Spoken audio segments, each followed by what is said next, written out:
Good evening. कैसे हो आप लोग? कैसे चल रहा है? चलिए अपन बनाते हैं फिर से एक वीडियो जिसका नेम है रिवीजन ऑफ केमिकल बॉन्डिंग। तो सब लोग अच्छे से पढ़ रहे होंगे, बहुत बढ़िया कर रहे होंगे, उम्मीद है सब अच्छा करेंगे और एग्ज़ाम अच्छे से लिख के आएंगे। चलिए मैं केमिकल बॉन्डिंग का रिवीजन कराने वाला हूँ, प्लस अगले वाले जो वीडियो दूंगा केमिकल बॉन्डिंग के जस्ट बाद में थर्मोडायनेमिक्स की वीडियो दूंगा जो कि बहुत ही ज़्यादा इंपॉर्टेंट होंगे। हालांकि केमिकल बॉन्डिंग से भी क्वेश्चन आने वाला है मीन्स में, सभी लोग अच्छे से प्रिपेयर करके जाएं। चलिए केमिकल बॉन्डिंग पहला मैंने कई सारे पार्ट में डिवाइड कर लिया क्योंकि बहुत बड़ा टॉपिक है।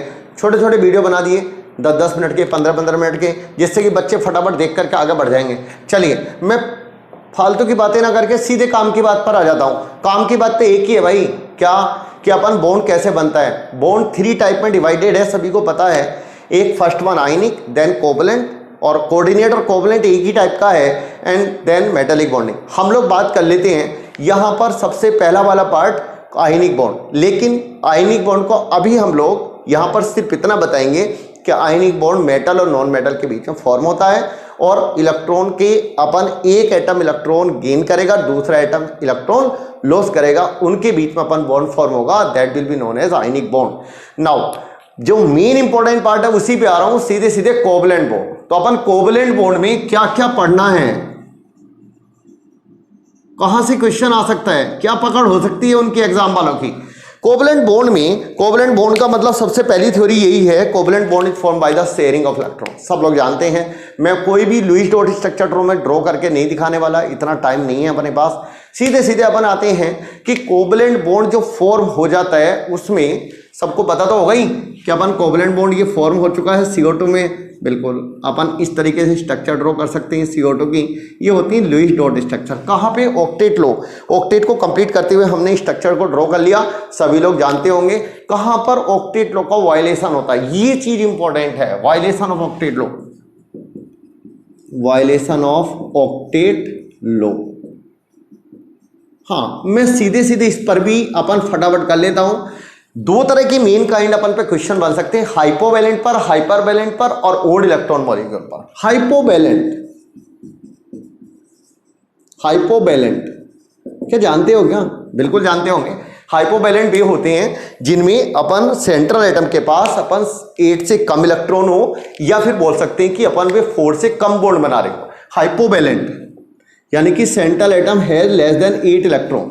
अपन एग्जांपल क्या है हाइपोवैलेंट का? बहुत सारे हैं, BCl3 है, AlCl3 है, BeCl2 है, बहुत सारे एग्जांपल हैं, एंड सो ऑन, BS2 है, बहुत सारे हैं हाइपोवैलेंट। NO है, NO ओड इलेक्ट्रॉन मॉलिक्यूल में भी आएगा, मैं वहीं पे लिख दूंगा। NO है, ClO2 है, Cl2O है, ये हम लोग ओड इलेक्ट्रॉन मॉलिक्यूल में लेते हैं। हाँ तो मैं ओड इलेक्ट्रॉन मॉलिक्यूल लिख देता हूँ, NO, NO2, ClO2, NO, हाँ ओड इलेक्ट्रॉन मॉलिक्यूल, ये भी अपन इसका ओड इलेक्ट्रॉन मॉलिक्यूल। कौन से हैं ओड इलेक्ट्रॉन मॉलिक्यूल हमारे पास में? यहां पर ओड इलेक्ट्रॉन कर दीजिए, कौन कौन से हैं? NO है, NO2 है और ClO2 है। सभी के स्ट्रक्चर जानते होंगे, इस तरीके से है, NO2,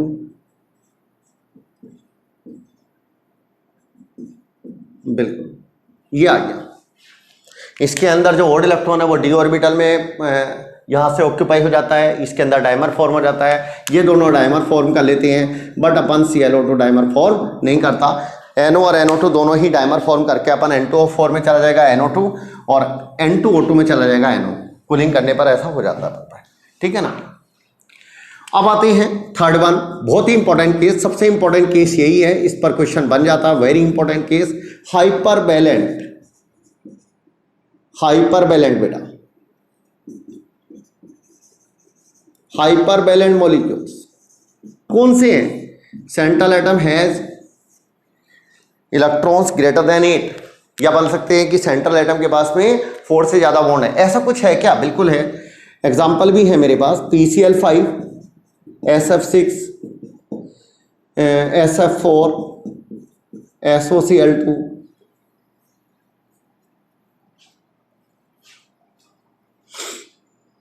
SO2Cl2 और SF4, सॉरी हाँ, IF7, SF6 बहुत सारे हैं, XCF6, मतलब इतने हैं कि यहाँ पर लिखते लिखते अपन थक जाएं। H2SO4, H3PO4, बहुत सारे मॉलिक्यूल हैं जो अपन यहाँ पर हाइपरवैलेंट है। अब हाइपरवैलेंट में सेंट्रल एटम के या तो 4 से ज़्यादा बॉन्ड होंगे, या फिर अपन बोल सकते हैं कि सेंट्रल एटम के 8 से ज़्यादा इलेक्ट्रॉन होंगे और ये ऑक्टेट लॉ को वायलेट करेंगे। ये थे वायलेशन में। सबसे इंपॉर्टेंट क्वेश्चन लास्ट वाले पे बनता है, हाइपरवैलेंट पे क्वेश्चन आ सकता है, पूछ सकता है कि कौन सा हमारे पास में हाइपरवैलेंट मॉलिक्यूल है। सेकंड पीरियड के एलिमेंट कभी भी हाइपरवैलेंट, सेकंड पीरियड के जो एलिमेंट है वो हाइपरवैलेंट मॉलिक्यूल नहीं बनाते, थर्ड पीरियड है उसके नीचे के मॉलिक्यूल ही हाइपरवैलेंट बना सकते हैं। तुम देख सकते हो सेंट्रल एटम थर्ड पीरियड होगा तभी हाइपरवैलेंट हो सकता है। तो अपन चेक कर लें कि कौन से मॉलिक्यूल में अपन 8 से ज़्यादा सेंट्रल एटम के इलेक्ट्रॉन है और कौन से अपन पे यानी कि मॉलिक्यूल के अंदर अपन ऐसा बोल सकते हैं कि 4 से ज़्यादा उस बॉन्ड है, तो वो अपन हाइपरवैलेंट होगा। अब आगे आते हैं, जो कोवलेंट बॉन्ड को एक्सप्लेन करने वाली मेन थ्योरी है वो है valence bond theory, BBT theory.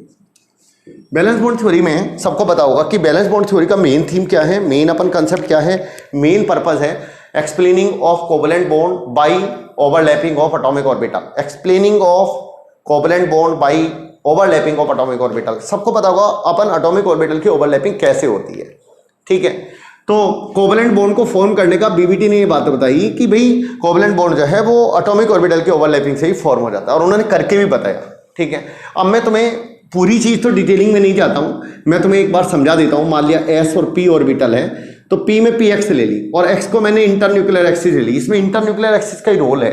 तो X अगर इंटरन्यूक्लियर एक्सिस है और Y अपन पे यानी कि परपेंडिकुलर है, या Z हमारे पास में परपेंडिकुलर है टू X, देन यहाँ पर S और PX मिलकर के इस तरीके से सिग्मा बॉन्ड फॉर्म कर लेगा। S ऑर्बिटल ऑलवेज सिग्मा ही बनाएगा, S कभी पाई बॉन्ड नहीं बनाता। और P ऑर्बिटल P के साथ में ओवरलैप कर सकता है, उस केस में P ऑर्बिटल के साथ में पाई बॉन्ड और सिग्मा बॉन्ड दोनों बना सकती हैं। अगर इंटरन्यूक्लियर एक्सिस के अलोंग ओवरलैपिंग होगी, अपन यहाँ पर जो ओवरलैपिंग है वो साइड वाइज ओवरलैपिंग होगी, then the bond form is known as sigma. और अपन जो अपन एक बार रिपीट कर रहा हूं मैं, अगर इंटरन्यूक्लियर एक्सिस के अलोंग ओवरलैपिंग होगी, हेड ऑन ओवरलैपिंग होगी, पिछले वाले वर्ड मैंने गलत बोल दिया, साइड वाइज नहीं, हेड ऑन ओवरलैपिंग होगी तो सिग्मा बॉन्ड फॉर्म होगा। और अगर हमारे पास साइड वाइज ओवरलैपिंग होगी, अगर अपन ये बोल सकते हो कि पैरेलली ओवरलैपिंग होगी तो बनेगा पाई बॉन्ड। तो अपन यहां पर देख सकते हैं head on overlapping,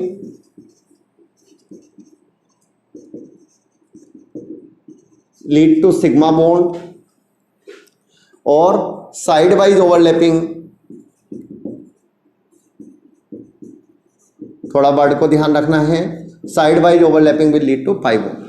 sigma bond में पता ही है सिग्मा बॉन्ड की स्ट्रेंथ पाई बॉन्ड से ज्यादा होती है, और सिग्मा बॉन्ड जो होता है इंटरन्यूक्लियर एक्सिस के अलोंग बनेगा, पाई बॉन्ड जो होता है परपेंडिकुलर टू इंटरन्यूक्लियर एक्सिस बनेगा, पैरेलल टू इंटरन्यूक्लियर एक्सिस के अपन परपेंडिकुलर हम लोग ओवरलैप कराएंगे और पैरेलल बनेगा अपन पे, यानी कि पैरेलली उसका अपन पे इंटरेक्शंस होगा जो हमारे पास इंटरन्यूक्लियर एक्सिस है, ठीक है ना।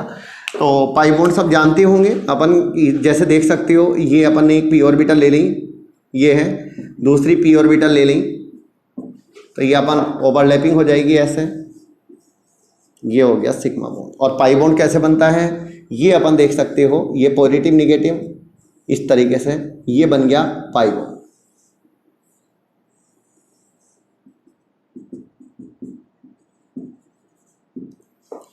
अच्छा, स्ट्रेंथ वाइज सिग्मा बॉन्ड ज़्यादा अपन यहाँ पर एनर्जी रखेगा, सिग्मा बॉन्ड की स्ट्रेंथ पाई बॉन्ड से ज़्यादा होती है, बट रिएक्टिव पाई बॉन्ड ज़्यादा होता है, तो ये दोनों पॉइंट अपन को ध्यान रखना है। अच्छा, सिग्मा बॉन्ड में अपन पे जो है फ्री रोटेशन हो सकता है, इस तरीके से हम लोग रोटेट कर सकते हैं, बट पाई बॉन्ड में free rotation along the internuclear axis नहीं हो सकता, टूट जाएगा, ब्रेक डाउन हो जाएगा। देख सकते हो जो अपन पे यहाँ पर इलेक्ट्रॉन डेंसिटी है वो अपन ऊपर और नीचे ही है, इस तरीके से हम लोग देख सकते हैं, इस तरीके से होती है पाई बॉन्ड में इलेक्ट्रॉन डेंसिटी ऊपर और नीचे, इंटरन्यूक्लियर एक्सिस के ऊपर और इंटरन्यूक्लियर एक्सिस के नीचे। अच्छा, हम लोग एक सिग्मा बॉन्ड जो एक सिंगल बॉन्ड जो होता है उसमें एक सिग्मा बॉन्ड होता है, एक डबल बॉन्ड जो होता है उसमें एक सिग्मा और एक पाई होता है, और एक ट्रिपल बॉन्ड जो होता है उसके अंदर एक सिग्मा और 2 पाई होता है। हाँ, एक सिंगल बॉन्ड में एक सिग्मा, एक डबल बॉन्ड में एक सिग्मा और एक पाई, और ट्रिपल बॉन्ड में एक सिग्मा और 2 पाई। तो सब गिनने जानते होंगे। एक बड़ा इंपॉर्टेंट एग्जांपल आ जाता है कैल्शियम साइनेमाइड या कैल्शियम कार्बाइड में। तो बच्चे इसमें बहुत कंफ्यूज होते हैं। ये आयनिक बॉन्ड है, देख लेना, इसमें कोई भी अपन सिग्मा बॉन्ड और पाई बॉन्ड नहीं है। ये हो गया CH2, यहाँ पर एक सिग्मा और 2 पाई बॉन्ड हो गया। ऐसे ही कैल्शियम साइनेमाइड इस तरह की स्ट्रक्चर होती है, CO2 के आइसो इलेक्ट्रॉनिक होता है। उतनी सिग्मा और पाई बॉन्ड है जितने CO2 में होते हैं, उतने इलेक्ट्रॉन है। आइसो इलेक्ट्रॉनिक भी है, आइसो स्ट्रक्चरल भी है। CO2 भी इसी तरीके का होता है लीनियर में, और इसके अंदर भी एक सिग्मा एक पाई है, एक सिग्मा और एक पाई, तो 2 सिग्मा 2 पाई बॉन्ड हो जाएंगे। और यहाँ पर आयनिक बॉन्ड है, थोड़ा ध्यान रखें। Calcium cyanamide is very important compound, fertilisers में यूज होता है कैल्शियम साइनेमाइड। नेक्स्ट वन, बाकी अपन C2H4 बेंजीन, इन सब में अपन सिग्मा पाई बॉन्ड काउंट करने के लिए आ सकते हैं, रेशियो आ सकता है, ऐड करने के लिए। इतना ही सिंपल आता है पेपर, बहुत इजी आता है, बहुत सिंपल। अच्छा, P और D ऑर्बिटल में भी ओवरलैपिंग होती है। जैसे मैंने मान लिया यहाँ पर PX ऑर्बिटल ले ली एंड DXY ले ली, तो PX को मैंने ऐसे बना दिया, X को ऊपर मान लिया, Y को मैंने इंटरन्यूक्लियर एक्सिस मान लिया, X परपेंडिकुलर मान लिया, तो ये PX हो गया बेटा। हाँ, अब DXY, ठीक है, तो अपन इस तरीके से बनाऊंगा मैं X और Y के 45 डिग्री पे बिल्कुल। तो ये अब ओवरलैप कर सकता है, पाई बॉन्ड बना सकता है। तो ये हुआ X और ये हो गया Y, तो ये पाई बॉन्ड बन जाएगा। पाई बॉन्ड बनेगा अलोंग द वाई एक्सिस, ठीक है ना, pi bond along Y axis. ठीक है, अब अपन पे आता है नेक्स्ट पॉइंट। बॉन्डिंग में ओवरलैपिंग हम लोग कर लेंगे। मुझे लगता है कि अपन छोटे छोटे क्वेश्चन हमने मॉड्यूल में भी दे रखे हैं कि अपन कौन सी ओवरलैपिंग अपन सक्सेसफुल है, कौन सी नहीं। अच्छा, ये बात पता होगा कि अगर कभी बॉन्ड, अगर मान लिया हम लोग कोई 2 ऑर्बिटल ले लें और उनकी अपन ओवरलैपिंग, जैसे 2 परपेंडिकुलर ऑर्बिटल है, एक ऐसे ले ली, एक ये P ले ली, तो ये होगी 0 ओवरलैपिंग, कोई ओवरलैपिंग होगी नहीं। क्यों नहीं होगी? क्योंकि एक तरफ से तो यहाँ पर कंस्ट्रक्टिव होगा, एक तरफ से डिस्ट्रक्टिव होगा, तो नेट ओवरलैपिंग क्या हो रही है, कैंसिल आउट, और कोई ओवरलैपिंग नहीं हो रही। अच्छा, ऐसे ये है, जैसे मान लिया मेरे पास एक यहाँ पर ऑर्बिटल ले ली मैंने, ये पॉजिटिव है, निगेटिव है, इधर पॉजिटिव है और निगेटिव। 2 परपेंडिकुलर ऑर्बिटल में कभी ओवरलैपिंग नहीं होती, लेकिन निगेटिव पॉजिटिव में बोलते हैं हम लोग निगेटिव ओवरलैपिंग, निगेटिव ओवरलैपिंग, ठीक है ना, कभी भी। अच्छा, 2 अपन पे अगर मान लिया, जैसे ये मैंने बताया था S और P में, परपेंडिकुलर P में कोई ओवरलैपिंग नहीं होती। ऐसे ये भी ध्यान रखना कि मान लिया ये P हमारे पास ऑर्बिटल है, ये P ऑर्बिटल है, तो इसमें भी 0 ओवरलैपिंग, यहाँ भी 0 ओवरलैपिंग होगी, कोई ओवरलैपिंग नहीं होगी, क्योंकि 2 परपेंडिकुलर ऑर्बिटल में कभी ओवरलैपिंग नहीं होती, ठीक है ना। तो नेट हमारे पास ओवरलैपिंग नहीं होगी, ये बात अपन को ध्यान रखनी है। अब आता हमारे पास में थोड़ा सा शेप के बारे में बता देते हैं ओवरलैपिंग के बाद, बाकी अपन क्वेश्चन खुद सोल्व कर लेंगे। शेप के बारे में बता देते हैं।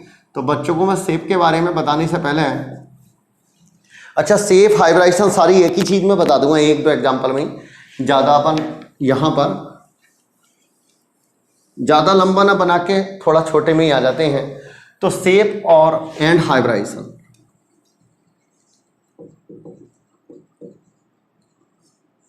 हाँ, शेप एंड हाइब्राइजेशन में जैसे मैं मान लिया, पहले एक बार रिवीजन दे देता हूँ।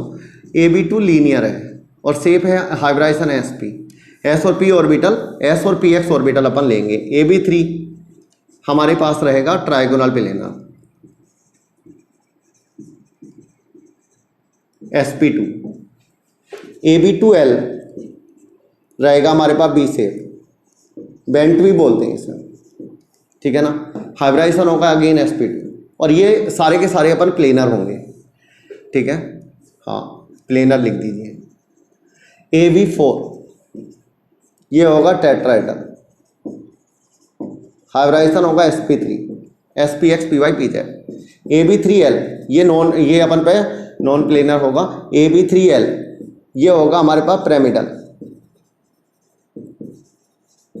ये होगा SP3। AB2L2, L जान रहे हो ना, L क्या है पता ना, lone pair, 2 lone pair 2 bond pair.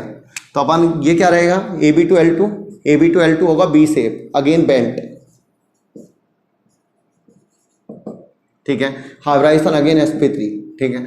अब आते हैं हम लोग, हाँ, सब बॉन्ड एंगल भी जानते होंगे इसमें बॉन्ड एंगल भी एक बार देख लो, थोड़ा सा बॉन्ड एंगल का भी आइडिया रहेगा तुम्हें।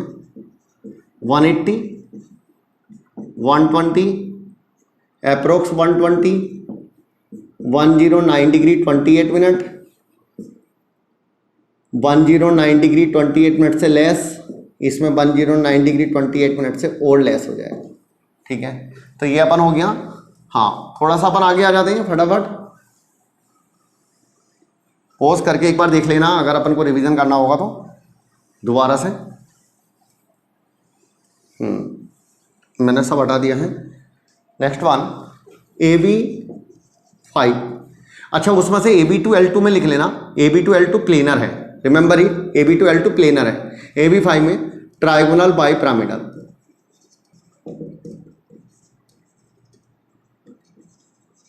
TBP, trigonal bi pyramidal.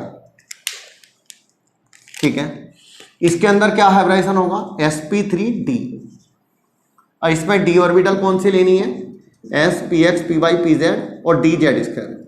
Bond angle कितने होंगे, 3 तो 120 डिग्री होंगे, और अपन पे 120 डिग्री और 90 डिग्री, 3 तो 120 डिग्री होंगे और 6 90 डिग्री होंगे।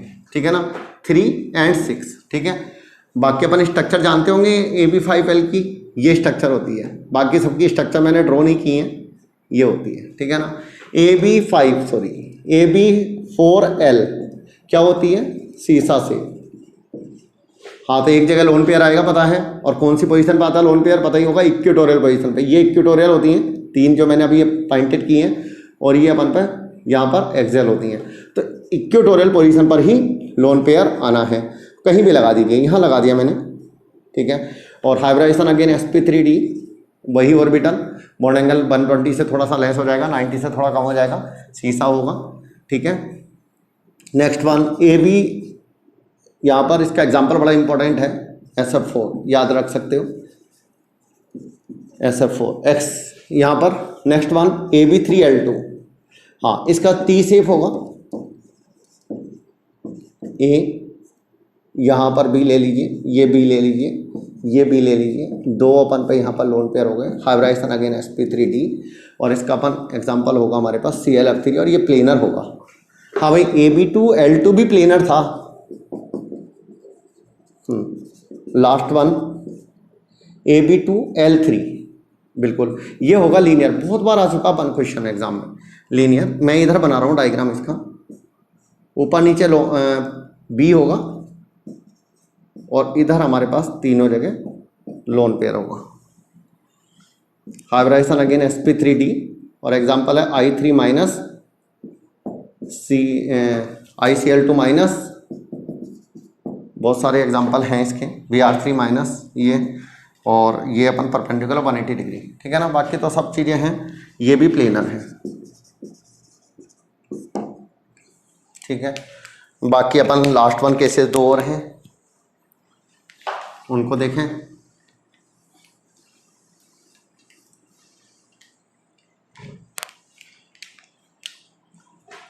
AB6 ऑक्टाहेड्रल, कैसे बनता है ऑक्टाहेड्रल, बहुत ही इंपॉर्टेंट केस। AB6 ये होता है, अपन 8 90 डिग्री एंगल होते हैं, 8 एंगल 90 डिग्री, 8 होंगे 12, 4 ऊपर से 4 नीचे से 4, हाँ 12 होंगे, सॉरी 12 एंगल्स 90 डिग्री। ठीक है, और हाइब्रिडाइजेशन क्या होगा, sp3d2, s, px, py, pz, ds square माना y स्क्वायर, और dz स्क्वायर, ये ऑर्बिटल लेंगे हम।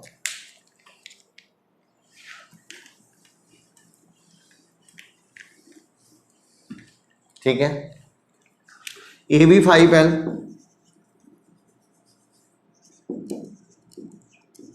AB5L कैसा होता है, शेप जानते हो क्या, square pyramidal.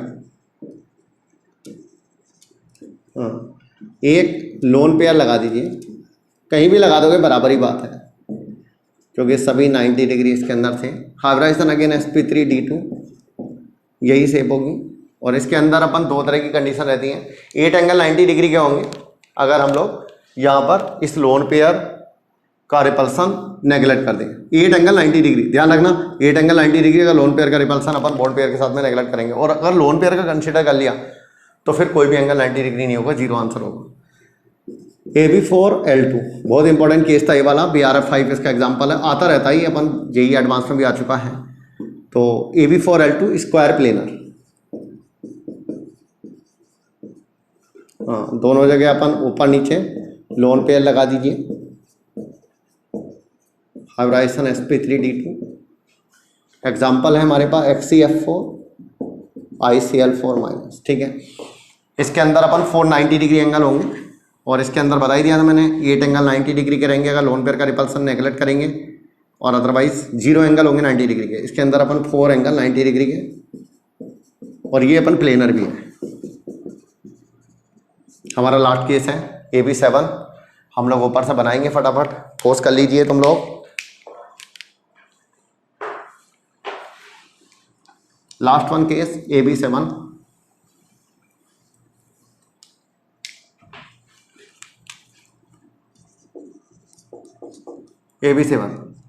Pentagonal bipyramidal PBP कैसा बनता है, पेंटागन बना दीजिए।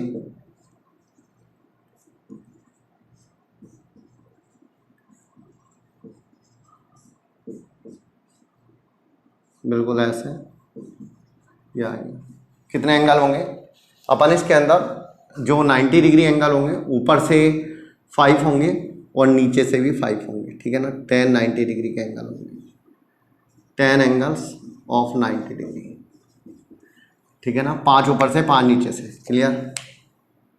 अच्छा अपन को पता होगा AB ऐसे ही ट्रायगोनल बाइपिरामिडल आया था, उसके अंदर हमारे पास में एक्सियल इक्वेटोरियल आए थे। तो एक्सियल बड़ा होता है इक्वेटोरियल से, वहाँ पे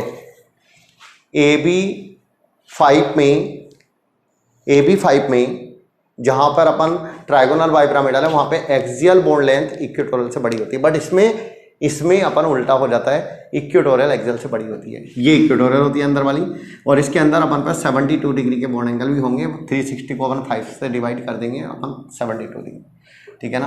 तो 5 एंगल हमारे पास 72 डिग्री होंगे। चलिए AB6L लास्ट अपन पर डिस्टोर्टेड ऑक्टाहेड्रल, इसके बारे में ज़्यादा कुछ आएगा नहीं वैसे।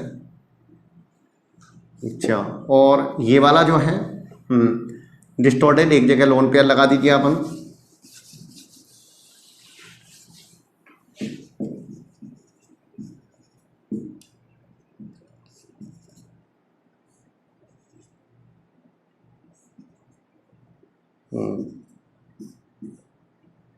ये थोड़ा सा ऊपर बना देंगे, थोड़ा नीचे बना दीजिए इस तरह से, डिस्टोर्टेड ऑक्टाहेड्रल, ठीक है ना। और लास्ट वन AB5L2, ये भी प्लेनर है, XCF5 माइनस का एग्जांपल है, पेंटागोनल प्लेनर। थोड़ा सा टाइम तो लगता है इस टेबल में, लोन पेयर ऊपर और नीचे रखेंगे हम जिससे कि रिपल्सन बिल्कुल ही कम आए।